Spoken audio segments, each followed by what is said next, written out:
What's happening to the luxury marketplace? Let's talk about Dior recent Italian police raids, Dior underpaying their employees, and the $57 Dior handbag that they charge over $6,000 for. So let's talk about the elephant in the room. LVMH and other luxury conglomerates are giving up on quality, underpaying their employees, outsourcing their manufacturing to different countries, and in general are treating their customers like complete cash cows by charging them outrageous prices and putting the bare minimum into their products. In this video, I'll be sharing some pretty hardcore truths about luxury brands nowadays, their policies, and my honest opinion on them and why I am boycotting some of the brands. And if you don't know who I am, my name is Tania, and I actually really like high quality luxury things. I also love treating employees fairly and compensating them accordingly. And why I am making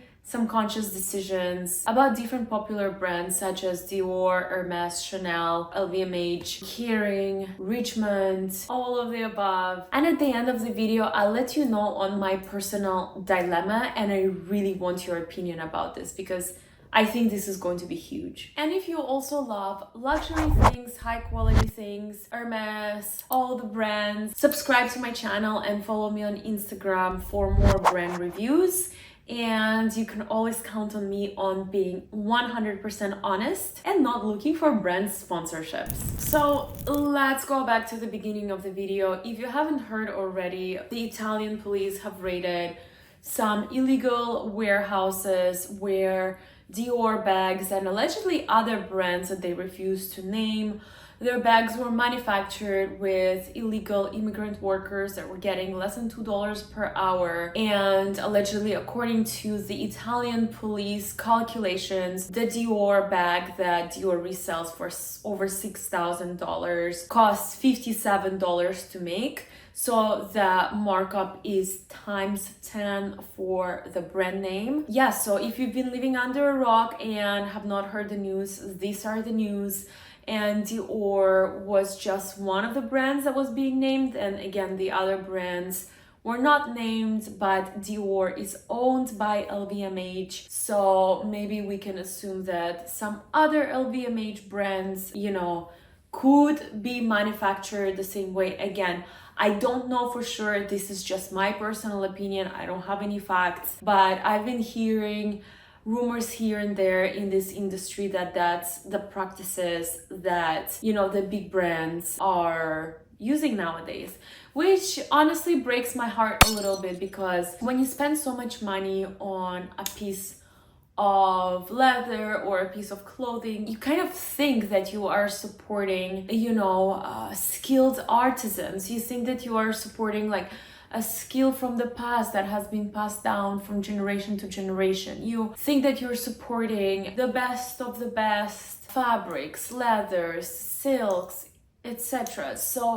And in reality, you are actually supporting like illegal practices, inhumane, illegal labor, because the conditions that some of these workers are living and working in, like I wouldn't call them humane. So I think it's very important that people start speaking about this more and more and actually stop letting the big brands get away with it. Like, I'm not sure what Dior is going to say about it. From my initial research, they're saying that they outsource a lot of their production and they can't quality control everything, and they were not aware that that was going on, which to me is obviously like a BS response. That's my personal opinion. Like, there's no way that they didn't know where their bags are being made. Like, I mean, come on, they're known for their bags and clothes. Like, it is the brand's job to know their business. It makes me angry, of course, for the workers that are not being compensated properly, that are being forced to work in inhumane conditions.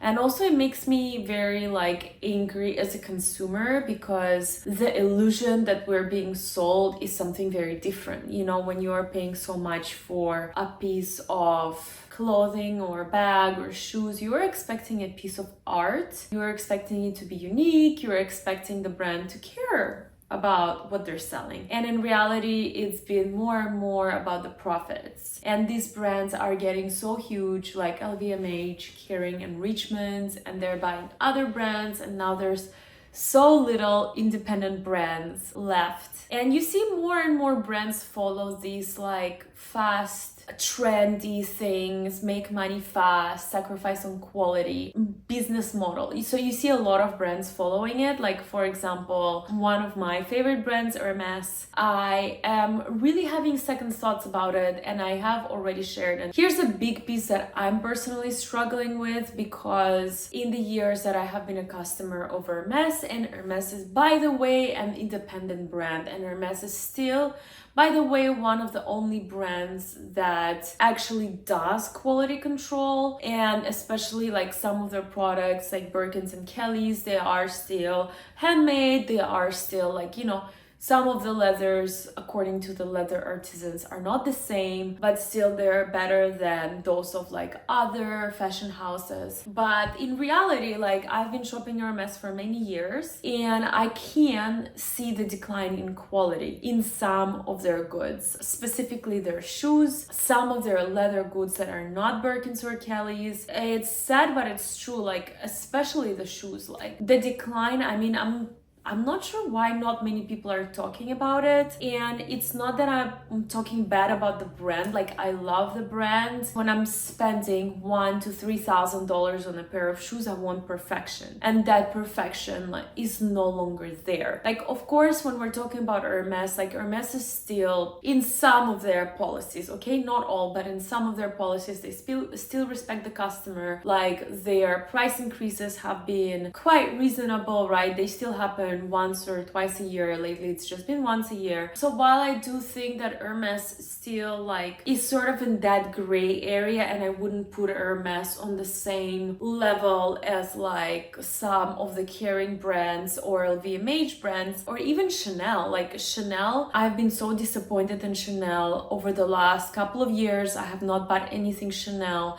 in over 2 years because of their crazy price increases, but also crazy quality decrease. It's just like, I don't know how the Chanel executives expect people to pay, and people do pay actually. I think that they have such great marketing and such great brand awareness that for them, they can get away with it. But I don't really respect business practices like that. Again, make the price so high and then the quality so bad. Being in this space and in these industries and talking to a lot of you, it's just like the things that I see with Chanel, like how their bags fall apart literally after, you know, a few months after people buy them. Like, it happened to me. One of these bag right there, the mini Chanel flap, I bought it I think in like maybe 2016 or 2017, and the quality was already really bad. It was not as bad as it is now, but it was like going down, and that bag fell apart, and Chanel Spa didn't really want to fix it or anything like that. So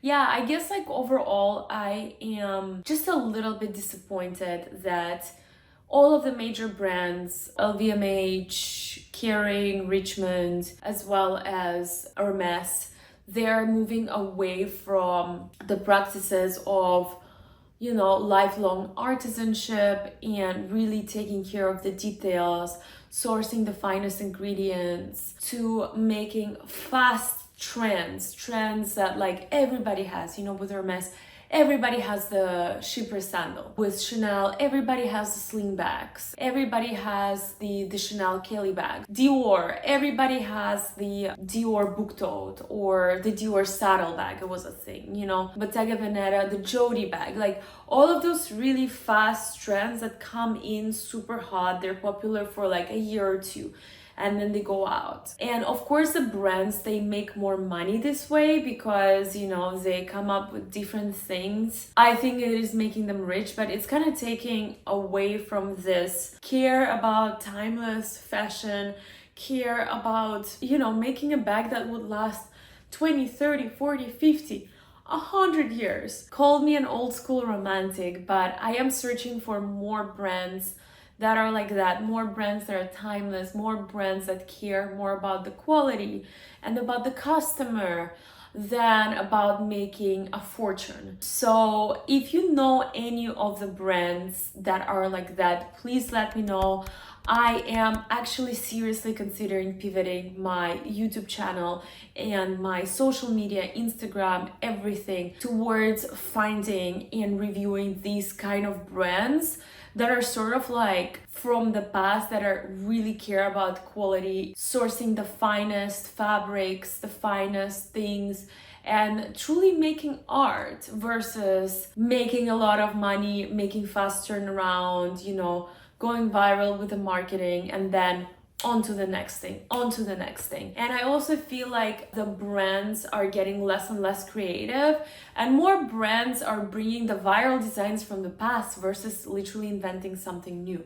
So if you know any other like creative brands or brands that are fresh with like an authentic message, I am begging you, please comment, let me know. I will buy, I will try it out, I will make a review. If you are a brand like this, please reach out to me.